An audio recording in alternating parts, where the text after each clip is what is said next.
গুম সংক্রান্ত তদন্ত কমিশন ৮টির বেশি গোপন বন্দিশালা শনাক্ত করেছে, যেখানে গুমের শিকার ব্যক্তিদের আটকে রাখা হতো।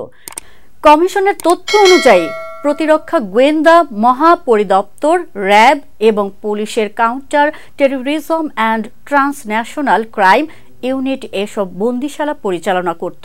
দেশজুড়ে এই গোপন স্থাপনাগুলোতে গুম হওয়া ব্যক্তিদের আটক রাখা হতো। এছাড়া কখনো কখনো তাদের সাধারণ বন্দীদের সঙ্গে রেখেও বন্দী অবস্থায় রাখা হতো। গুম সংক্রান্ত তদন্ত কমিশনের অন্তর্বর্তী প্রতিবেদন থেকে উঠে এসেছে উদ্বেগজনক তথ্য। শনিবার রাষ্ট্রীয় অতিথি ভবন যমুনায় কমিশন আনফোল্ডিং দ্য ট্রুথ শিরোনামে প্রতিবেদনটি প্রধান উপদেষ্টার কাছে জমা দেয়। প্রতিবেদনে জানানো হয়, গুমের ঘটনায় কমিশনে এ পর্যন্ত ১,৬৭৬টি অভিযোগ জমা পড়েছে। এর মধ্যে ৭৫৮টি অভিযোগের যাচাই বাছাই প্রক্রিয়া সম্পন্ন হয়েছে।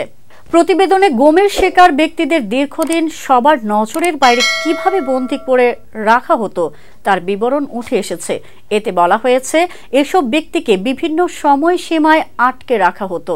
কেউ ৪৮ থেকে ৬০ ঘন্টা, কেউ কয়েক সপ্তাহ বা মাস, আবার কেউ কেউ ৮ বছর পর্যন্ত বন্দী ছিলেন।